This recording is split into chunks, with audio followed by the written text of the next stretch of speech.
तो जैसे कि हम बताए थे 19 तारीख से साइंस का 7th का साइंस स्टार्ट होने जा रहा है। तो आप आज का क्लास है प्राणियों में पोषण। इसको आज फिर से समझते हैं। चैप्टर है दूसरा, ठीक है।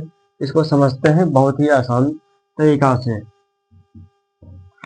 इसमें दिया है प्राणियों में पोषण। पोषण किसको बोलते हैं? पोषण उसे बोलते हैं जो कि हम जितना भी जीव है या मनुष्य हुआ जो अपना जीवित रहने के लिए जो भोजन ग्रहण करते हैं उसी को बोलते हैं पोषण। याद दिया हुआ है, जीव भोजन ग्रहण करने की प्रक्रिया पोषण कहलाता है। क्या कहलाता है? पोषण। बहुत सारे जीव होते हैं जो कि अलग तरीका से भोजन करते हैं। कुछ निगलता है तो कुछ चबाता है, करते हैं।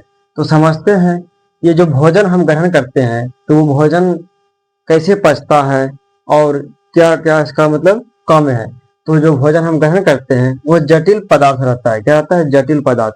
और वो आमाशय में जाके सरल पदार्थ में टूटता है, तोड़ने का काम करता है। जैसे जटिल पदार्थ मान लो कोई भी भोजन खाए, ठीक है, वो क्या हुआ, वो आमाशय में जाने के बाद क्या करता है, छोटा छोटा टुकड़ा में टूट जाता है ताकि पचने में क्या हो, आसानी से वो पच जाए।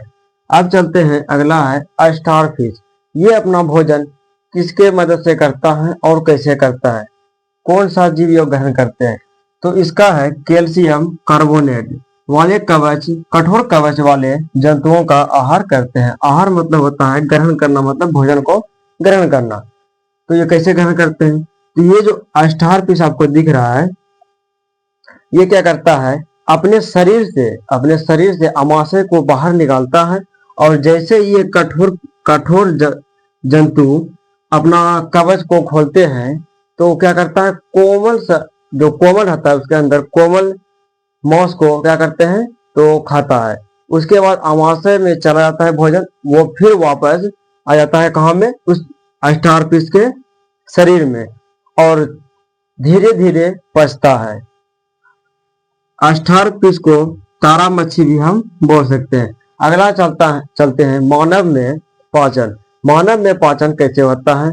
मानव भोजन ग्रहण करते हैं तो किस किस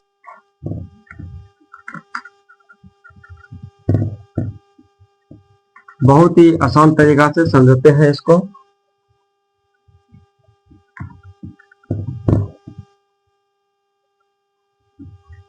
डेली ही आपको एक वीडियो मिलेगा, एक चैप्टर का डेली एक वीडियो।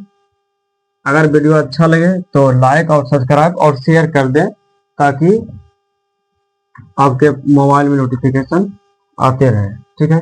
अब चलते हैं मानव में पाचन। मानव में पाचन, मानव में पाचन कैसे होता है? तो मानव में पाचन मुंह से ही स्टार्ट होता है। कहां से होता है स्टार्ट? मुंह से ही स्टार्ट हो जाता है, जिसे हम बोलते हैं अंतर्ग्रहण। पहला क्या है? अंतर्ग्रहण। अंतर्ग्रहण, उसके बाद क्या है? पाचन, 2 नंबर में है अंतर्ग्रहण। उसके बाद कहाँ आता है? अंतर्ग्रहण से अंतर्ग्रहण करते हैं, उसके बाद कहाँ आता है? ग्रास नली में। ग्रास नली में इस जगह जो होता है भोजन का पाचन नहीं होता है। यहाँ पर भोजन का पाचन नहीं होता है। ग्रास नली से आप नीचे आते हैं। ग्रास नली के बाद आता है अमाशय। क्या आता है? अमाशय। अगला है अमाशय। अमाशय, इस जगह पे क्या होता है, तो जटिल पदार्थ जो हम भोजन ग्रहण करते हैं उसको सरल पदार्थ में तोड़ने का काम अमाशय करते हैं। और कुछ भोजन जो होता है इस अमाशय में भी पच जाता है। अमाशय में 4 घंटा भोजन रहता है। कितना रहता है? अमाशय में 4 घंटा भोजन अमाशय में 4 घंटा भोजन पाया जाता है, रहता है। उसके बाद क्या होता है, तब नीचे जाता है और इसमें एक अम्ल पाया जाता है जिसे बोलते हैं हाइड्रोक्लोरिक अम्ल, HCl। इसे HCl भी हम बोल सकते हैं। ये अम्लीय होता है। हाइड्रोक्लोरिक अम्ल जो होता है ये अम्लीय होता है। कैसा होता है? अम्लीय। अब अमाशय से चलते हैं नीचे। अमाशय से नीचे आने के बाद आता है छोटी आंत। छोटी आंत, छोटी आंत। छोटी आंत में क्या होता है? भोजन का पूर्ण पाचन होता है। मतलब पूरी तरह से क्या होता है, भोजन पच जाता है। अब कुछ ऐसा भी भोजन होगा अवशिष्ट जो कि नहीं पचता है, तो वो भोजन कहाँ चला जाता है, तो बड़ी आंत में। अगला है बड़ी आंत में। बड़ी आंत में क्या होता है, भोजन चला जाता है, जिसके द्वारा बड़ी आंत में जाता है। उसके बाद क्या होता है, वो गुदा के माध्यम से भोजन निकल जाता है, अवशिष्ट भोजन। ठीक है, अब अगला चलते हैं। ये जो भोजन हम ग्रहण किए, तो भोजन पहला कहाँ चले गया, अंतर ग्रहण किए। उसके बाद क्या हुआ, ग्रास नली, भोजन का पाचन नहीं होता है। उसके बाद आ गया अमाशय। उसके बाद आ गया अमाशय के बाद आता है बड़ी आंत।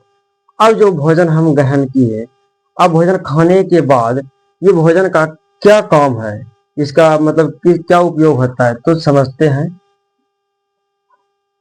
जिसे हम पाचन तंत्र भी बोल सकते हैं।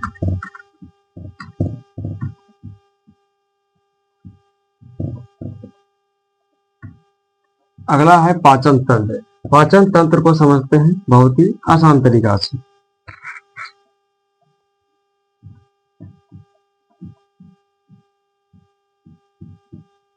पाचन तंत्र में किस किस की कितनी भूमिका होती है और वो कैसे काम करता है। तो पाचन तंत्र में पहला क्या है, तो अंतर्ग्रहण। क्या होता है, अंतर्ग्रहण। अंतर्ग्रहण किए भोजन। उसके बाद आता है 2 नंबर पाचन। 3 नंबर है पाचन के बाद क्या होता है, अवशोषण। अवशोषण अवशोषण के बाद आता है स्वामीकरण, जिसे कि परिवहन भी बोल सकते हैं, स्वामीकरण, या इसको परिवहन भी बोल सकते हैं। अगला है, अब चलते हैं इस पे। 1 नंबर में दिया हुआ अंतर्ग्रहण, भोजन को अंदर किए। अंदर जाने के बाद क्या हुआ, पाचन।